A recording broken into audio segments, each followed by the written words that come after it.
नमस्कार। मेरा नाम है राजीव कुमार बजाज यानी आरकेबी और मैं हूं इस वक्त एडवोकेट प्रदीप नंबियार जी के साथ।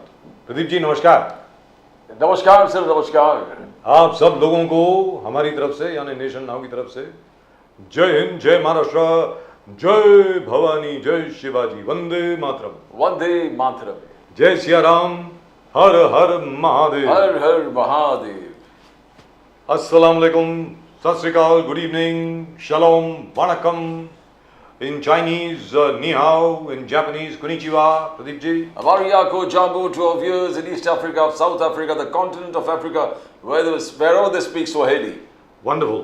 Absolutely wonderful to hear that. And of course, today is June 24th. Tomorrow is June 25th, as Mr. Modi pointed out, just after taking the oath as an MP for the third time. Third time MP, third time PM. Amazing. Absolutely, he has an absolutely amazing record. As he mentioned on the first time that he became Prime Minister, he said he entered Parliament only after being made Prime Minister. He entered the Vidhan Sabha only after being made Chief Minister. So that's an amazing record, Pradeep ji. I don't think anybody else has that kind of a record. Nobody has that record. Which is absolutely amazing. The third term, he said the third term itself is after 60 years a record. Absolutely. The nation had to wait for 60 years for a Prime Minister to take his third term.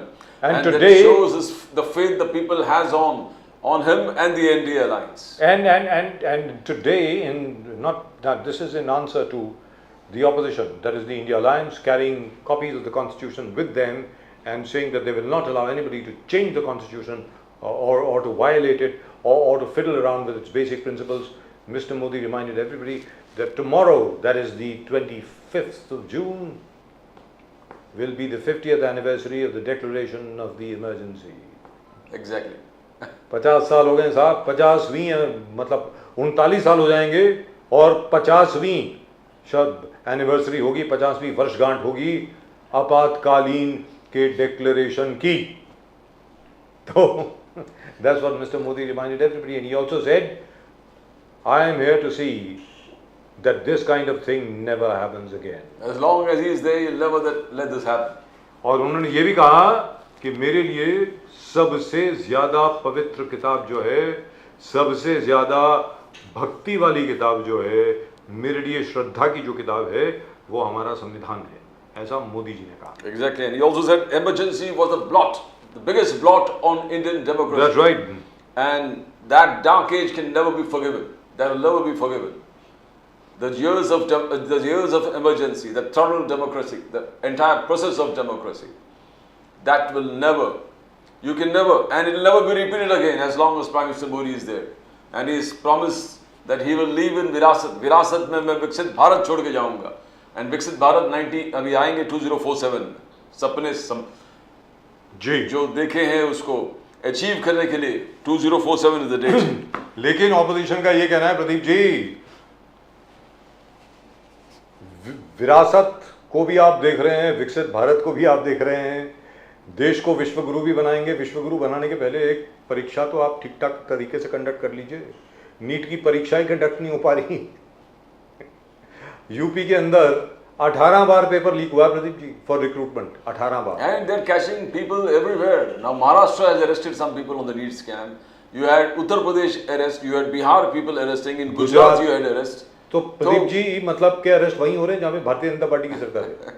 मतलब paper वहीं leak हुए हैं जहाँ BJP की सरकार है. The other way around, BJP says we arrested.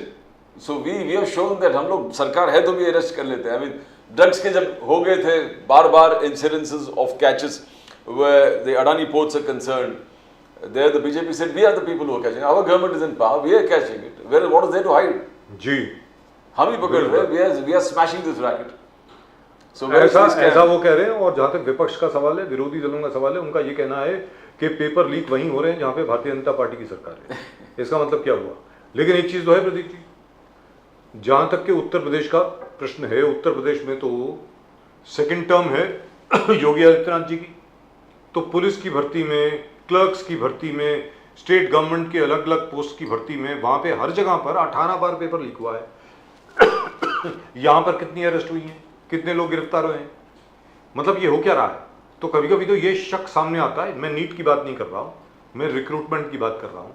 कभी कभी तो ये शक सामने आता है कहीं ऐसा तो नहीं सरकारी खुद करा रही हो कि मतलब पेपर लीक करवा दो, एग्जाम ना कराना पड़े, एग्जाम नहीं होगा तो रिक्रूटमेंट नहीं होगी क्योंकि अभी पैसा है नहीं। और सरकारी नौकरियां जो खाली हैं उनके बिना काम भी तो चल रहा है, काम चल ही रहा है ना।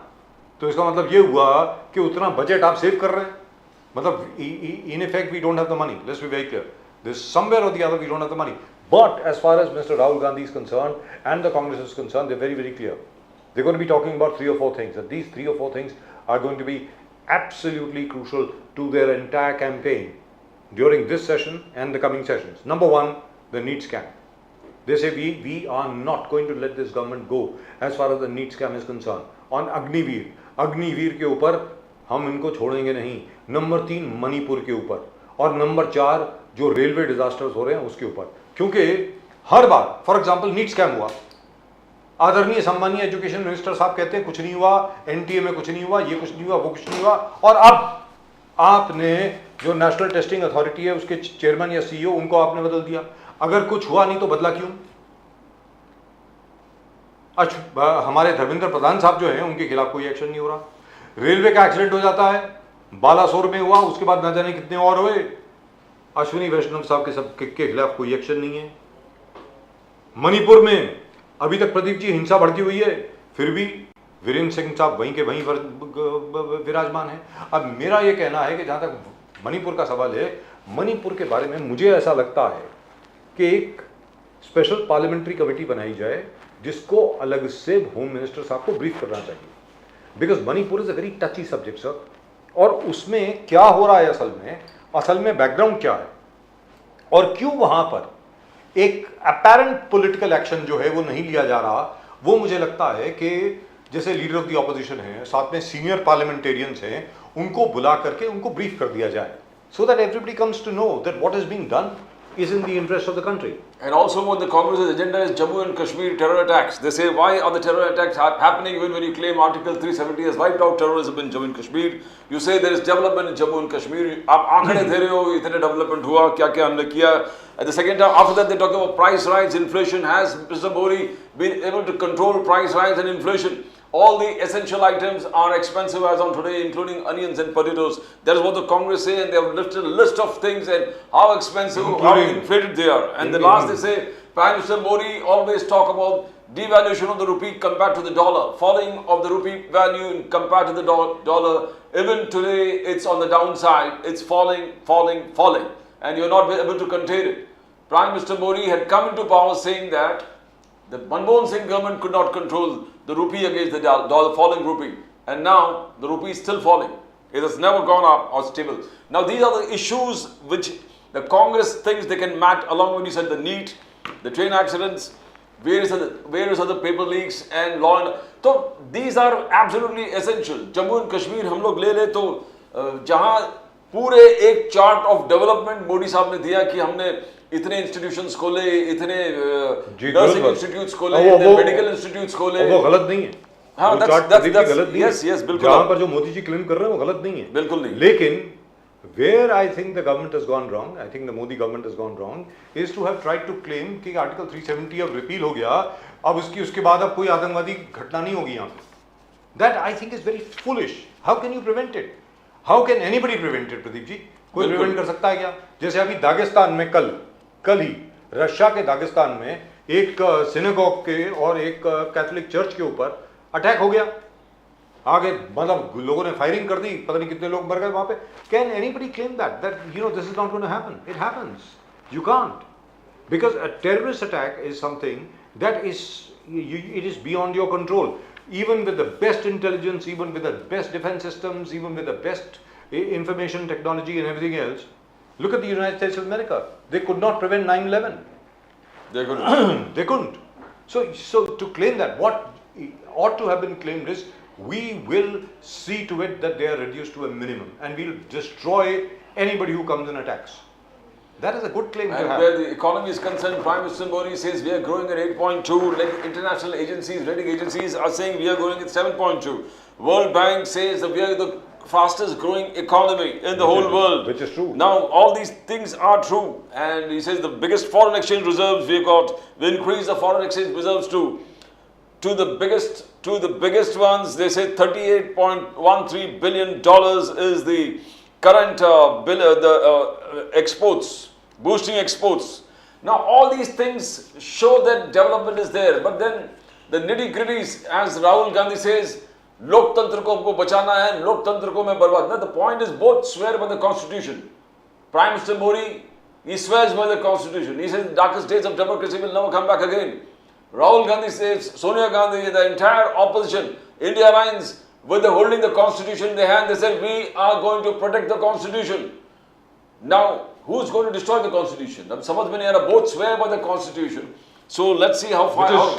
Which is good that's for it. us. That's Sonia Gandhi holding the Constitution. Which is good for the country.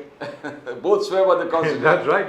And these matters have to be raised. ये इश्यूज जो रेस कर रहे हैं, ये बहुत अच्छे तरीके से विषय रेस होने चाहिए हर जगह, बिल्कुल मान करके चलते हैं. क्योंकि प्रदीप जी, जो आपने कहा ना कि भाई इसकी प्राइस बढ़ गई, उसकी प्राइस बढ़ गई, दालों की प्राइस तक बढ़ गई है सर, और तो और छोड़िए, दूध आपने 2 रुपए बढ़ा दिया है. मतलब the point is prices have gone up. और भले ही आप जो मर्जी आंकड़े सामने रख दें, हर एक को ये पूछ रहा है कि मिनिस्ट्री ऑफ लेबर ने एम्प्लॉयमेंट फिगर्स देने बंद क्यों कर दिए. पिछले 5.5-6 साल से एम्प्लॉयमेंट फिगर्स नहीं आ रहे साहब कि असल में कितनी नौकरियां मिल रही हैं, कितनी नहीं मिल रही हैं. Why have you stopped? If you have nothing to hide and if your record is so good, then rightfully speaking, these figures should have been available to everybody. कि हम लोगों ने इतनी नौकरियां दी हैं, क्या प्रॉब्लम क्या है? Anyway. Mahंगाई man Modi, that is what Rahul Gandhi terms Prime Minister Modi. Mahंगाई man Modi. Food prices and inflation uncontrollable. The food articles have jumped out 9.82%, pulses 22%, vegetables 33%, onions 58%, potatoes 64%. That's what the Congress release says, that this has become महंगाई. And her 15-month record को तोड़ दिया है महंगाई, and he cannot control it. Mr. Modi cannot control it. Now, these are the things that the Congress India Alliance wants to attack the ruling party with. Now he has to keep promises. The promises kept. They say we have kept our promises in Karnataka. We have kept our promises in Telangana. We have kept our promises in Himachal Pradesh. चाहे वो गरीब से गरीब महिलाओं को ride है, free rides है, 5,500 crores the government is spending. Irrespective of the Karnataka, they are sent with it. Undergraduates, unemployed, they started the pen. जो बोले कि monthly हम लोग दे देंगे उसको पैसे, Karnataka government is doing it. Telangana, जो भी promise किया था, the woman Shakti Kendra, बच्चों का school uniform and all those kind of things, everything promises kept. Telangana says. Same thing with Himachal Pradesh. जो भी वादे किए थे, इंदिरा भोजन से लेके हर चीज, Himachal Pradesh government. So the 3 states, they say that we have talked about promises. गरीब कल्याण स्कीम्स, गरीब कल्याण योजनाएं जो Rahul Gandhi guarantee, this claim, वो it is being fulfilled. It is being fulfilled. That is what Rahul Gandhi and the Congress talks about. So in effect, it is Rahul Gandhi guarantee versus Modi guarantee. बिल्कुल sir. And where the Bharatiya Janata Party has lost 63 seats, the Congress has gained 47 seats. बिल्कुल sir. So naturally, the Congress is so buoyant. Mandate They're in a is very good mood. Mandate is for the NDA, but they kept the BJP short from majority. The electorate जो वो कह रहे हैं कि जनादेश लोगों का है कि बीजेपी को मेजॉरिटी नहीं दिया पर NDA forms the government, but Congress को डबल फिगर्स में लेके आए, but it didn't give them the majority or bring them closer to majority. So even the mandate is seems to be slightly that Modi ji, आपके promises fulfill नहीं किए, you need to work on it. But we still trust you.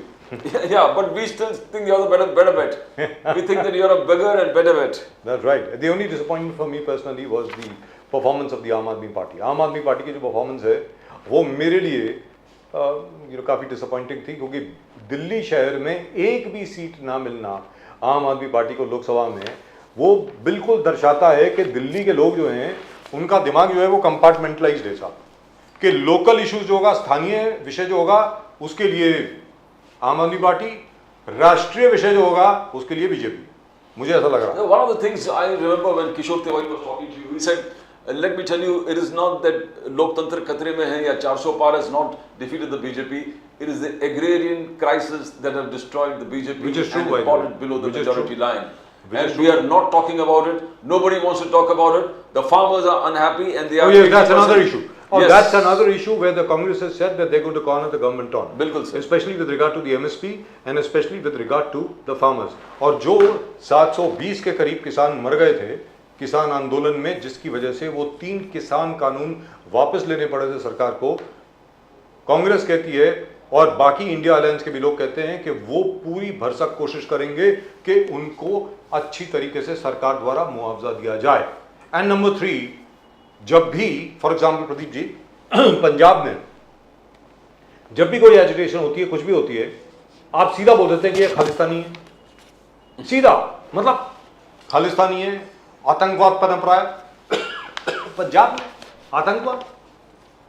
The honorable, the newly elected member of parliament from Mandi, she actually said you can see terrorism coming in Punjab. Where? I think she should be made to give proof.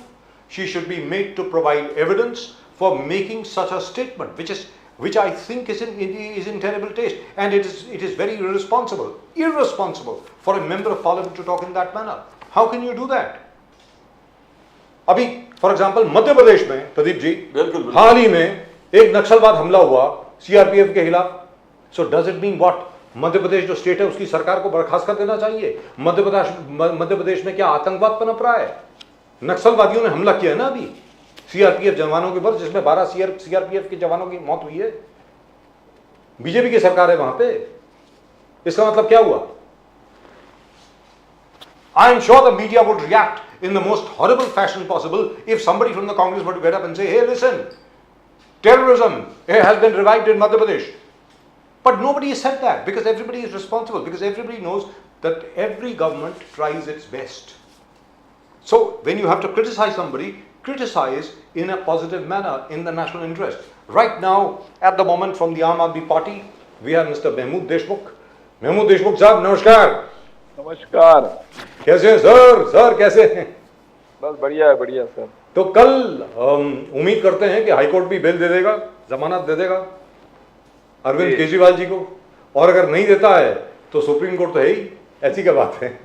लेकिन मुझे पता नहीं लग रहा है कि शायद मिल जाएगी. अब मुझको ऐसा लग रहा है, हो सकता है ना मिले, मुझे मालूम नहीं है.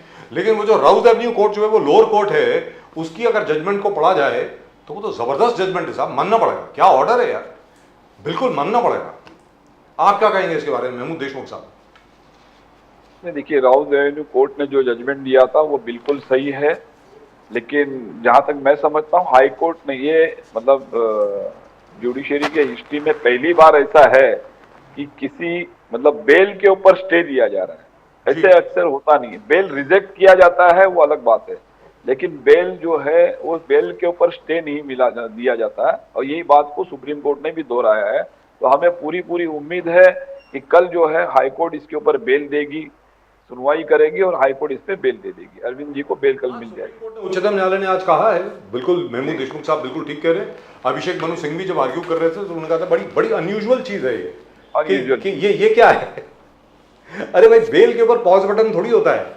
या तो बेल दो या रिजेक्ट कर दो, या तो रिजेक्ट कर दो. जी, ये क्या मतलब है? और वैसे भी रिजेक्ट करने, सबसे बड़ी बात यहाँ महमूद देशमुख साहब मैं आपसे पूछ रहा हूँ, अरविंद केजरीवाल जी आपके नेता हैं, हमारे मतलब हम तो उनको एडमायर करते हैं भाई, उनका काम प्रशंसनीय है. दिल्ली के अंदर जो उन्होंने मोहल्ला क्लिनिक बनाए, स्कूलों को का जो सुधारीकरण किया, हॉस्पिटल का जो सुधारीकरण किया, लोगों को मुफ्त के अंदर जो महिलाओं को जो बस में यातायात करने की जो सुविधा प्राप्त कराई, और उसके अलावा 200 यूनिट जो बिजली के फ्री दिए, काबिल तारीफ है साहब, मानते हैं. लेकिन आपके नेता हैं वो. मैं आपसे जानना चाहता हूँ ये क्या है अरविंद केजरीवाल के बारे में कि ये लोग उनको बाहर नहीं आने देना चाहते? मतलब वो आतंकवादी है क्या? क्या हो जाएगा अगर आज मान लीजिए अरविंद केजरीवाल जी बाहर आ जाते हैं, वापस मुख्यमंत्री का काम संभालते हैं? अरे केस चलने दो ना, वो अवेलेबल हैं, कहीं बाहर नहीं जाएंगे, कहीं विदेश नहीं जा सकते आपकी परमिशन के बगैर, कहीं और नहीं जा सकते आपके बिना.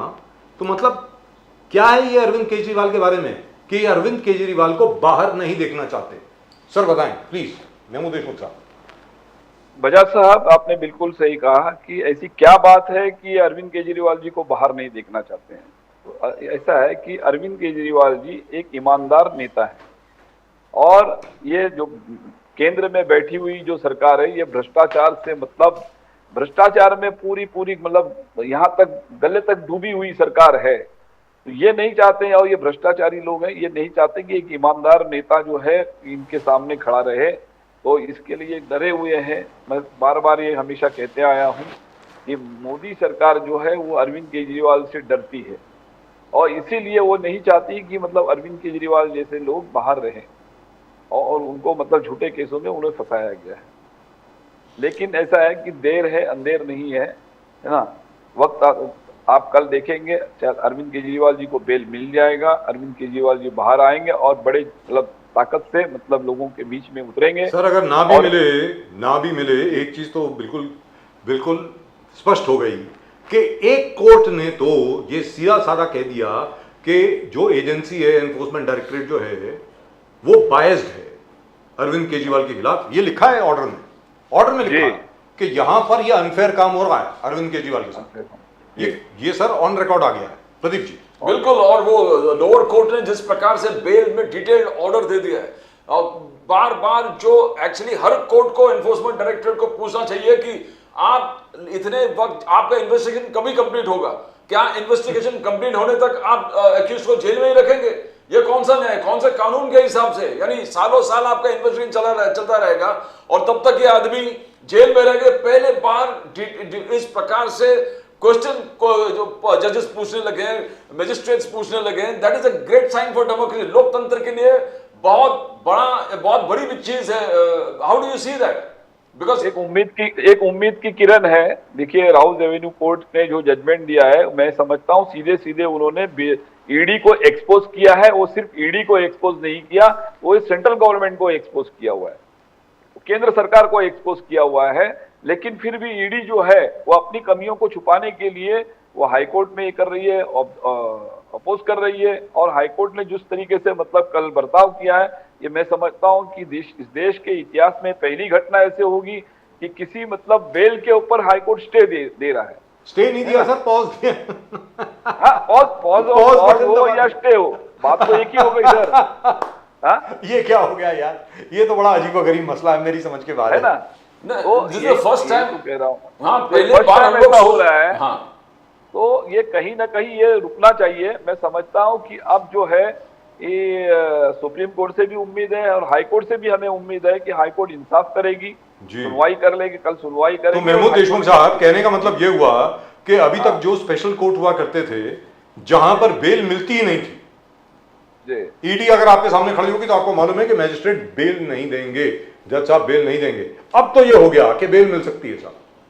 ऐसा ना सर, देखिए अब जजेस जो हैं, लोअर कोर्ट के जजेस जो हैं, इस जजमेंट को देखने के बाद अब उनका डर खत्म हो गया, अब वो इंसाफ करेंगे कानून के तहत, मुझको ऐसा लगता है। But in this particular thing, even the judge has said that I've been asked by the Supreme Court that you should be, lower court should exercise their judgment. That's right. Lower court को stand लेना पड़ेगा, lower court को पूछना पड़ेगा, lower court को खुद order करना पड़ेगा, लोअर कोर्ट को डिसाइड करना पड़ेगा। देशमुख जी, सही बात है। अगर देखिए, ये सुप्रीम कोर्ट तक मैटर कब जाता है, जब लोअर कोर्ट एक्शन उसके ऊपर मतलब डिसीजन नहीं लेती है, जजमेंट नहीं देती है ना। तो लोग मतलब हाई कोर्ट जाते हैं, जब हाई कोर्ट में अगर लोगों को इंसाफ नहीं मिलता है तो फिर लोग सुप्रीम कोर्ट में जाते हैं।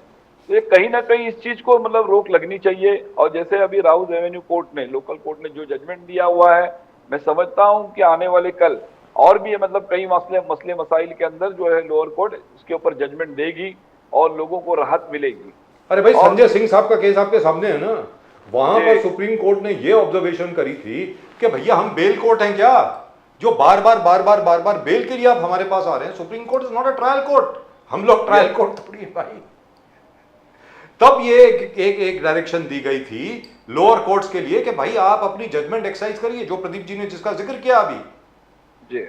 लेकिन एक चीज है, तो मानना पड़ेगा कि लोगों की अब हिम्मत बढ़ेगी, मुझको ऐसा लगता है। आपको क्या लग रहा है महमूद देशमुख साहब? बेशक इसमें कोई शक नहीं है, लोगों की हिम्मत बढ़ेगी। और मैं समझता हूँ इसकी वजह जो है, ये जो अब तानाशाह की जो मतलब तानाशाही नहीं चलेगी, उसका कारण है इस देश में अब विपक्ष जो है वो मजबूत हो गया है। कल तक जो है इस देश में विपक्ष नहीं था, विपक्ष नहीं के बराबर चल रहा था, ये अपनी मनमानी कर रहे थे। लेकिन अब जो है ये बैसाखी की सरकार है, ये भी जानते हैं कि अब ज्यादा तानाशाही करेंगे तो हम ज्यादा दिन चल नहीं पाएंगे, और ब्यूरोक्रेट्स रहने दो या जुडिशरी रहने दो या और भी जहां पे जो जो लोग बैठे हुए हैं, जो इनके प्रेशर में कल तक काम कर रहे थे, वो भी समझ चुके हैं ये सरकार जो है केंद्र में बैठी हुई, वो जो है अभी बैसाखी में बैठी हुई सरकार है, ये कभी भी गिर सकती है, ज्यादा दिन नहीं चलेगी, तो कल ऐसा ना हो कि हमें भी कल तकलीफ हो, है ना। और कोर्ट से क्लियर कट है इसमें कि हाई कोर्ट का जो है पूरे देश देख रहे हैं, पूरी दुनिया देख रही है कि किस प्रकार से ये हो रहा है, जो पॉज दे दिया है, जो स्टे दे दिया है, जो भी दे दिया है उन्होंने। इट शोज दैट जजेस आर जजेस succumbing to the pressures of the day. जजेस as on our system, a system built on faith that these judges cannot succumb to pressure, nor inducement, nor कोई भी ऐसी चीज है उसे succumb नहीं होना चाहिए, because आपके सामने क्या चीज है, ये जो I think सुप्रीम कोर्ट ने भी जो प्रश्न लगा दिया कि the way the High Court has behaved, अभी धीरे धीरे जो कह रहे हैं कि सब जितने आज पार्लियामेंट में देखे, सोनिया गांधी से लेके जितने इंडिया अलायंस के लोगों ने संविधान को हाथ में लेके बोला कि हम संविधान को प्रोटेक्ट करेंगे, डेमोक्रेसी को प्रोटेक्ट करेंगे, लोकतंत्र को प्रोटेक्ट करेंगे, और पूरे सिस्टम्स जो है हमारे तीन चार सिस्टम्स वो धीरे धीरे लोकतंत्र में वापस झुकाव आ गया है। हाउ डू यू सी देशमुख जी?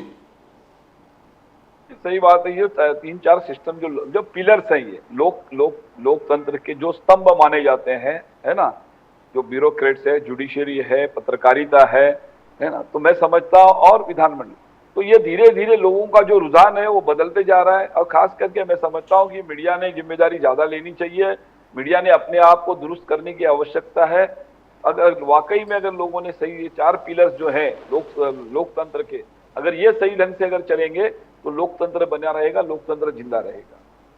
और ये उम्मीद करते हैं कि अब जो फिलहाल जो चल रहा है, जैसे अभी हालांकि अभी सरकार बन के 15 दिन नहीं हुए, लेकिन 15 दिन में भी इनकी अगर हरकतों को अगर आप देखेंगे तो ये शायद ये सुधरने का नाम नहीं ले रहे हैं, लेकिन धीरे धीरे वक्त इनको सुधार देगा, मैं समझता हूं। और जैसे अभी आपने कहा कि बहुत सारे मीडिया के चैनल भी हैं जो मीडिया वाले देशमुख साहब, एक दो बहुत बड़ी चीजें हैं, ये कोर्ट से जरा अगर अलग निकले, असल में ये कोर्ट का ही मैटर है, लेकिन फिर भी एक तो आतिशी जी इस वक्त आमरण अनशन पर बैठी, उन्होंने कहा कि भाई हरियाणा से पानी नहीं आ रहा। हरियाणा कहते हैं कि साहब 1057 मिलियन गैलन्स पर डे हमें हुक्म था देने के लिए, वो हम दे रहे हैं, लेकिन वो जो डिसाइड हुआ था वो हुआ था 1996 में, 1996। अरे सर, उसमें 28 साल हो चुके हैं। 28 साल में दिल्ली कितनी बढ़ चुकी है, उतने पानी में किसका क्या क्या गुजारा होगा, नंबर 1। नंबर 2, आज एक और बड़ी अजीबोगरीब किस्सा सामने आया, पता नहीं आपने देखा कि नहीं। सौरभ भारद्वाज जी की एक प्रेस कॉन्फ्रेंस थी आज, उन्होंने बताया कि सुप्रीम कोर्ट के सामने डीडीए ने, जिसके चेयरमैन आदरणीय सम्मानीय लेफ्टिनेंट गवर्नर साहब हैं, सुप्रीम कोर्ट के सामने उन्होंने झूठ बोला है, और वो झूठ पकड़ा गया। और झूठ किसने पकड़ा? सुप्रीम कोर्ट के जजेस ने पकड़ा, किसी और ने नहीं पकड़ा। सर, रिज के ऊपर, दिल्ली में जो रिज है, रिज का जो एक जंगल है, उसमें 1100 पेड़ काट दिए गए आदरणीय सम्मानीय एलजी साहब के हुक्म पर, और वहां पर ऑर्डर है। ये 1994 का केस है, कोई एमसी मेहता का केस था कोई, जिसमें सुप्रीम कोर्ट ने ये ऑर्डर दे रखा है कि रिज के ऊपर अगर आपको एक पेड़ छांटना भी हो, काटने की बात दूसरी है, उसके लिए, उसकी इजाजत के लिए आपको सुप्रीम कोर्ट के पास आना पड़ेगा। और डीडीए झूठ बोलते हुए पकड़ी गई है। इसका मतलब क्या हुआ? इसका मतलब क्या, ये दिल्ली के लोगों के प्रति इनके खिलाफ इनके दिल में जरा भी सहानुभूति नहीं है, दया नहीं है। एक तो लोग इतनी गर्मी से जूझ रहे हैं, रात के वक्त दिल्ली में, अगर आपको याद हो Pradeep ji, if the morning temperature used to be about 42 degrees, 43 degrees, the evening temperature used to come down to 27, 28, 27-28 हो जाता था।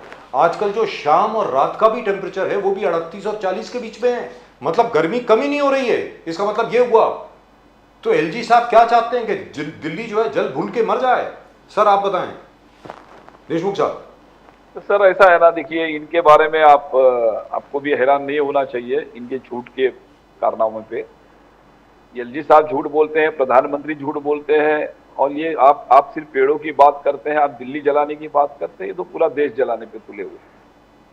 तो इनके बारे में आपको भी हैरानी नहीं होनी चाहिए। ये जो कर रहे हैं ये अपनी मनमानी कर रहे हैं। आज भी ये समझ रहे हैं कि भाई हमारी सत्ता है और हम जो करेंगे वो सही कर रहे हैं।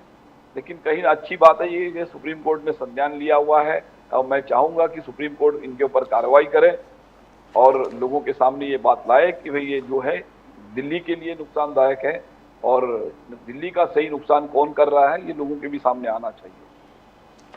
इंडिया अलायंस, आप लोगों ने कहा कि आप प्राइस राइज इन्फ्लेशन पे मोदी साहब को घेरेंगे। आपने ये कहा इंडिया अलायंस ने अयोध्या रेलवे स्टेशन 20 मीटर का जो बाउंड्री वॉल है वो पानी में बह गया। ये भ्रष्टाचार अयोध्या में भी आपने, बीजेपी सरकार ने भ्रष्टाचार को छोड़ा नहीं, भ्रष्टाचार में टोटली लिप्त है जिस प्रकार से। और उन्होंने कहा कि प्राइस राइज जो है इन्फ्लेशन भी है, और पूरे आपने ब्यूरो दिए वेजिटेबल से लेके फूड प्राइसेस किस कदर बढ़ गया है, एवरीथिंग 15 मंथ हाई आपका कहना है, इंडिया अलायंस का कहना है। और इस पे हम लोग टोटली घेर देंगे। जम्मू कश्मीर टेरर अटैक हो गया है, आप कहते थे कि जम्मू और कश्मीर आर्टिकल 370, तो ये मुद्दे को लेकर आप घेरेंगे प्राइम मिनिस्टर मोदी जी को and the Indian government. But Modi ji का कहना है कि देखो आर्टिकल 370 हो या विकास हो, विरासत हो, हमने हर चीज को संवारा है, विरासत को संवारा है। नालंदा यूनिवर्सिटी 800 साल के बाद हमने बना दिया है, पुनर्जीवित कर दिया है। हमने पालघर में 1 मिलियन जॉब क्रिएट कर रहे, पालघर पोर्ट बना के। तो ये कहां तक लोग कैसे क्या समझे? आप घेर रहे हो पर मोदी जी निकल जाएंगे क्या? देशमुख जी, देखिए प्रदीप जी, जैसे अभी आपने कहा कि आर्टिकल 370 में कश्मीर पे आना चाहता हूं, है ना। यहाँ पे ये सरकार बनाने में मस्त है, ये जोड़ तोड़ में मस्त है, वहां पे कश्मीर में है मतलब टेररिस्ट मतलब अटैक हुआ। जिस तरीके से इन्होंने मतलब बड़ी बड़ी बातें की थी कि भाई आर्टिकल 370 हट जाने के बाद में वहां से टेररिज्म खत्म हो जाएगा, है ना। तो आज मुझे आप बताइए ना, फिर ये जो अटैक हो रहा है वो किसके मतलब सपोर्ट से हो रहा है, इसके पीछे कौन है, और अगर ये नहीं कंट्रोल कर पा रहे हैं तो इसके जिम्मेदार कौन है। तो ये सिर्फ इन्होंने सिर्फ बातें की है, महंगाई भी कुछ कम नहीं हुई है, महंगाई बढ़ते जा रही है, टेररिस्ट एक्टिविटीज चालू है, टेररिस्ट अटैक जो होना है वो हो ही रहे हैं। हर मतलब इसके ऊपर हर स्टेज पे ये फेल है, ये मान लीजिए। ये सिर्फ और सिर्फ अगर भला चाहते हैं तो चंद उद्योगपतियों के लिए काम कर रहे हैं, न तो ये लोकतंत्र के लिए काम करना चाहते हैं, न लोगों की भलाई के लिए काम करना चाहते हैं। और सही बात है, महंगाई अगर आप देखेंगे तो महंगाई बढ़ रही है, दिन ब दिन महंगाई बढ़ रही है। तो अब ये इन्होंने महंगाई के लिए क्या कदम उठाया, या ये टेररिस्ट जो अटैक हुआ है उसके बारे में इनकी क्या भूमिका है, इन्होंने अभी पार्लियामेंट में स्पष्ट कर देना चाहिए। और जिस तरीके से 370 का इन्होंने ढंढोरा पीटा था, तो मैं समझता हूं कि जब से 370 हटा है, आप देख लीजिए उसके बाद कई बार अटैक हो चुके हैं कश्मीर के अंदर, और क्या हासिल कर लिया हमने। और 370 ये तो सिर्फ एक नाम के लिए बचा हुआ था, 370 तो हट चुका था पहले से, मैं कहता हूँ तकरीबन ना के बराबर ही था, ना के बराबर था, बराबर है ना। सिर्फ एक चीज छोटी सी थी उसमें कि भाई वो आप जमीन नहीं खरीद सकते वहां पे, जमीन नहीं। और वो जमीन देखिए, जमीन एक्चुअली क्या है कि एक एक्यूजेशन ये भी लग रहा है कि उसको हटाया गया ताकि जमीन खरीदी जा सके। हाँ, सिर्फ सेक्शन वो हटाया गया है, 35 पूरी तरीके से नहीं। हाँ, 370 पूरी तरीके से नहीं हटा हुआ है, सिर्फ वो एक सेक्शन हटाया हुआ है, सब सेक्शन जो है जिसके तहत जमीन आप खरीद नहीं सकते थे वो हटाया। और वो किसके लिए? वो सिर्फ अदानी के लिए, ताकि जो हमारे नरेंद्र मोदी जी के मित्र हैं अदानी जी, वो वहां जाके कश्मीर में जमीन खरीद सके, वही खरीद रहे हैं। तो आप पूरे देश की जनता का नहीं सोच रहे हैं, तो आप सिर्फ अपने मित्रों के लिए सरकार चला रहे हैं। और मैं समझता हूं कि आप इनको मौका नहीं देंगे, इंडिया अलायंस के लोग। अब बहुत हो चुका है, अब इनके हर कदम पे, हर गलत कदम के ऊपर पार्लियामेंट से लेकर मैं बोलता हूं कि जमीन पे उतर के इंडिया अलायंस के लोग इनको जवाब देंगे, जवाब पूछेंगे। लेकिन आप ये बताएं जनाब, ये सुनने में तो बड़ा अच्छा लगता है सर जो आप बोल रहे हैं, लेकिन आप ये बताएं कि अभी भी प्रधानमंत्री तो मोदी जी हैं, मेजॉरिटी अभी भी एनडीए के पास है, 294 सीट है उनके पास, आपके पास तो 234 है। तो कहने का मतलब ये हुआ कि अभी भी मेजॉरिटी उनके पास है, आखिर में स्पीकर भी उनका ही होगा जिस तरीके से अभी चीजें चल रही हैं। हाँ, किस्मत अच्छी होगी आप लोगों की और बाकी देश की भी कि अगर स्पीकर जो है कहीं और का बन जाए, अगर टीडीपी का स्पीकर साहब बन जाएं या हमारे नीतीश कुमार जी की पार्टी से स्पीकर बन जाएं तो बड़ी अच्छी बात होगी।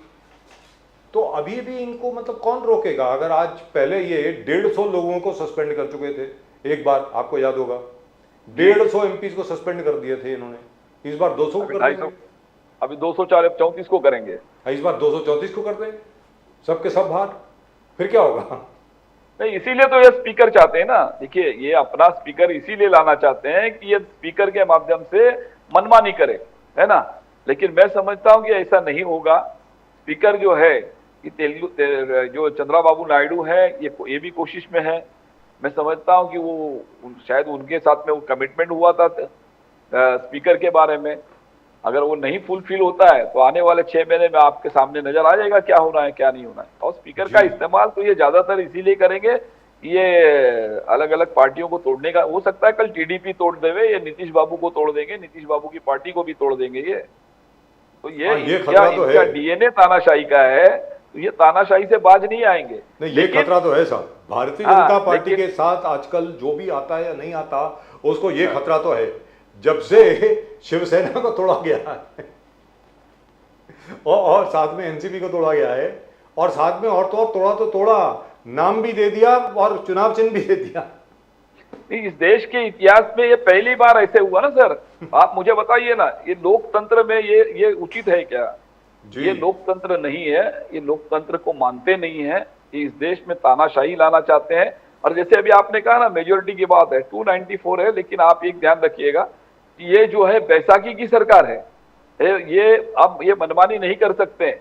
और ऐसे भी मोदी जी खुद मतलब मन की बात करने वाले। पूरे 10 साल में उन्होंने सिर्फ मन की बात की है। उन्होंने किसी के मन की बात सुनी क्या? कभी नौजवानों की बात सुनी क्या? कभी किसानों की बात सुनने की कोशिश की क्या? कभी महिलाओं के ऊपर जो अत्याचार हो रहे थे, महिलाओं की बात सुनने की कोशिश की क्या? मणिपुर अभी भी वैसे ही है। मणिपुर के महिलाओं की, मैं वही कहना चाह रहा हूँ कि मणिपुर के महिलाओं की बात सुनने की कोशिश की क्या? उन्होंने इस देश में किसी की बात सुनने की कोशिश नहीं की। वो सिर्फ अपनी मन की बात कहने की बात कर, हमेशा वो अपनी मन की बात करते रहे। परीक्षा पे चर्चा होती है सर, और अभी परीक्षा के तो पेपर हैं वो लीक हो जाते हैं, ये भी है। हाँ, तो ये देखिए ना, यही तो कहना, ये इस देश का जो युवा है, ये इस देश का जो युवा है, युवा के भविष्य से खेलने का काम ये कर रहे हैं ये सरकार, है ना। तो ये इस देश के युवाओं का भविष्य अंधकारमय करने का काम ये कर रहे हैं। कहने का मतलब ये हुआ महमूद देशमुख साहब कि इस बार जो है, क्योंकि भारतीय जनता पार्टी के पास पूरी मेजॉरिटी नहीं है, हो सकता है कि इस बार असल में अच्छा काम हो इस सरकार द्वारा। अगर ये सरकार चलना चाहती है तो मुझे ऐसा लगता है कि इनको असल में काम करना पड़ेगा। देशमुख साहब, मोदी जी आज कह रहे हैं कि विकसित भारत का काम आज से शुरू हो गया। आज पार्लियामेंट फर्स्ट डे, इसे विकसित भारत का काम, संकल्प जो लिया है, संकल्प से सिद्धि तक, संकल्प भी किया, सिद्ध भी करेंगे।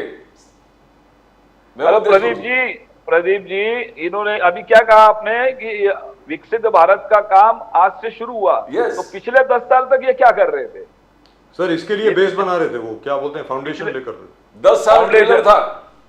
मतलब पिछले 10 साल तक इन्होंने कुछ नहीं किया, ये भी आप मानते हैं? वो भी मान रहे हैं? ट्रेलर 10 साल ट्रेलर था, पिक्चर अब शुरू हुआ है। अरे अगले 5 साल में भी यही कहेंगे कि ये ट्रेलर था। आप सोचिए, पिछले 10 साल में अगर वाकई में इन्होंने काम किया होता तो ये मेजोरिटी में इनको सत्ता मिली होती, लोगों ने इनको मेजोरिटी में सत्ता दी होती। तो मतलब असली फिल्म अब 2047 में देखने को मिलेगी?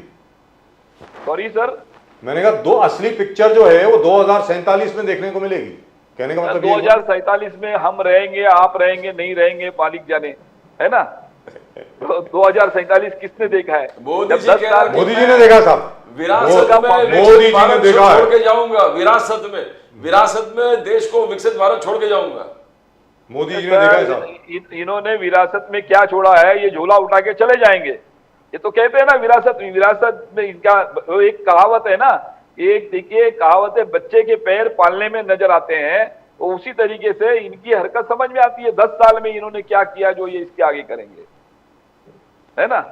और मैं समझता हूं जब ये फुल मेजोरिटी में थे, वन साइडेड ये पावर में थे, खुद की मतलब ताकत थी इनकी अकेले की, तब अगर इन्होंने कुछ नहीं किया है तो अब तो बैसाखी की सरकार है। इनको नीतीश बाबू भी नचाएंगे, इनको चंद्रबाबू नायडू भी नचाएंगे, और भी लोग इनको नचाएंगे। ये क्या काम करेंगे? मुझे नहीं लगता है कि ये कुछ काम करेंगे। और ये सरकार भी ज्यादा दिन नहीं चलेगी, ये मान लीजिएगा। चलते आपसे पूछना चाह रहा हूँ महमूद देशमुख साहब, चलते आपसे दो चीजें पूछना चाह रहा हूँ जी। एक तो दिल से सवाल है, मतलब बड़ा गंभीर सवाल है कि मैं उम्मीद करता हूं कि केजरीवाल साहब को कल जमानत मिल जाए।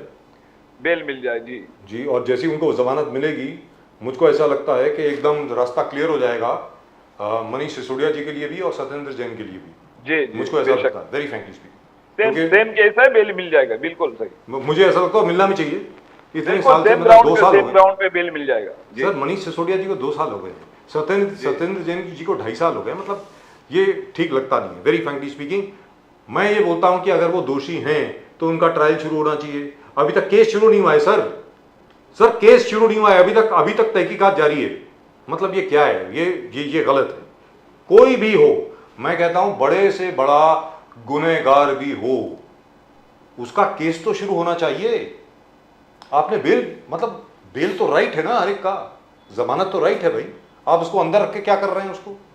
एक तो ये हो गई। दूसरी बात, सर आपने नितिन गडकरी साहब को देखा आजकल इतने गुस्से में क्यों है? मतलब हर जगह पे आज भी शपथ ग्रहण के वक्त भी मतलब वो बिल्कुल कुछ वो मतलब मुस्कान ही नहीं है उनकी शक्ल पे। क्या हो गया उनको? कुछ मालूम है आपको? कोई खबर आई है आपके पास? नहीं, ये मुझसे ज्यादा तो ये आप पत्रकार लोग हैं, जर्नलिस्ट हैं, आप लोगों को खबर होगी, है ना। आप भी समझ सकते हैं कि भारतीय जनता पार्टी में सब कुछ जैसे दिखता है वैसा सही नहीं चल रहा है ना। तानाशाही, मैंने कहा ना, तानाशाह ने अपनी मनमर्जी की है। और मैं समझता हूं कि बहुत कुछ हद तक अभी वो भी जमीन पे, तानाशाह भी जमीन पे आए हैं, है ना। तो जहां तक मैंने सुना है, वो तो नितिन गडकरी जी को जीतने भी नहीं देना चाहते थे। Right, thank you so much sir. मैं हूं देशमुख साहब, बहुत बहुत शुक्रिया आपका हमारे साथ जुड़ने के लिए। और कल गुड न्यूज देंगे आप। और मैं उम्मीद करता हूं कि केजरीवाल साहब कल आ जाएंगे बाहर। उम्मीद तो यही है, उम्मीद है। और सर मुझे अपनी जुडिशरी पे पूरा विश्वास है, न्यायालय पे, न्यायपालिका पे विश्वास है। जरूर अच्छा ऑर्डर आएगा सर, मुझे ऐसा। देखिए सर, इस संविधान पे हमें भरोसा है, विश्वास है, जुडिशरी पे विश्वास है ना। और लोकतंत्र, हाँ, और हमारी लड़ाई भी यही है कि इस देश का संविधान बचना चाहिए, इस देश का लोकतंत्र बचना चाहिए। सरकारें आती रहेंगी, जाती रहेंगी, और देश संविधान से चलना चाहिए। देश संविधान से चलना चाहिए, किसी की मर्जी से नहीं, किसी की मर्जी से नहीं, तानाशाही से नहीं चलना चाहिए। नमस्कार सर, जय हिंद। नमस्कार, जय हिंद, जय Hind. So I hope, Pradeep ji, that Arvind Kejriwal actually gets bail tomorrow, because the Rouse Avenue court order, the special court order, is a very reasoned order. It's a 35-page order. It's a very, very reasoned order. So I don't really know what the additional Solicitor General was, complaining about. And they're asking the right questions now. Till now, I don't think the lower courts were asking the PMLO courts were asking the right questions. Today they're asking the right questions. Where is the evidence? Where is the evidence? And where is the evidence? On what basis? Is Mr. Kejriwal appearing in your first FIR that you launched, the case that you launched, his name doesn't appear in that? And why you it's not in the ECIR. ECIR, yes. It's not in the ECIR. It's not. And it is not even in the CBI's report. Yes.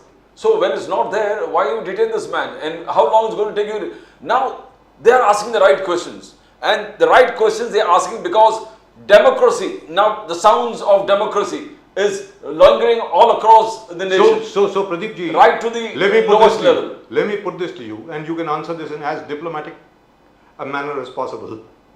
Do you think it has something to do with the fact that the BJP has lost 63 seats, has decreased by 63 seats? Do you think suddenly the courts have acquired courage, or what is it? The pillars of the constitution, the various the pillars that we talk about, they are all hearing to the mandate delivered by the people, the electorate ने जो decision दे दिया है वो लोग देख रहे हैं, and they can see it that it is against arrogance of power, that it's against any kind of dictatorial tendencies. It is for democracy, that you can't be harsh. We want you, but minus these powers. You can't be a totalitarian. Now, so in effect, what you're really saying is trickled down to the last level. The message that I'm getting from you, Pradeep ji, is the message from the people, specifically to the courts, is this: follow the law. Mandate is clear. We want you to follow the law. Yes. You cannot turn the law on its head. Yes. There is a law in the country. Bilkul. Please follow it. That's it. End of story. That's what you are there for. Up till now, what was happening was nobody was even questioning these agencies. For the first time, somebody has had the courage to question that if the person's name is not there in the CBI report, it is not there in your ECIR, it is not there anywhere, you've not been able to trace the money, where is the money? और कब तक jail में रखेंगे? कब तक इनको jail में रखेंगे? जब तक आपकी इन्वेस्टिगेशन खत्म नहीं Yes, and होगी, what- यानी 10-15 साल तक आपकी इन्वेस्टिगेशन खत्म नहीं होगी तो 15 साल तक जेल में रहेंगे क्या? Because this is not political courts, this is courts of justice. So here the courts are there to provide justice. So they cannot succumb to the pressure that they Absolutely. every day आप pressurise नहीं होके आप अपने आप को confine करके आप अपने सिद्धांतों को भूल करके आप you going the wrong way. So Pradeep ji, what you're really saying is the message has gone loud and clear to everybody. India is not North Korea. India is not Russia. We are not China. We are India. That's it. And that I think is very important. Let's ask Hanuman Pawar sahab.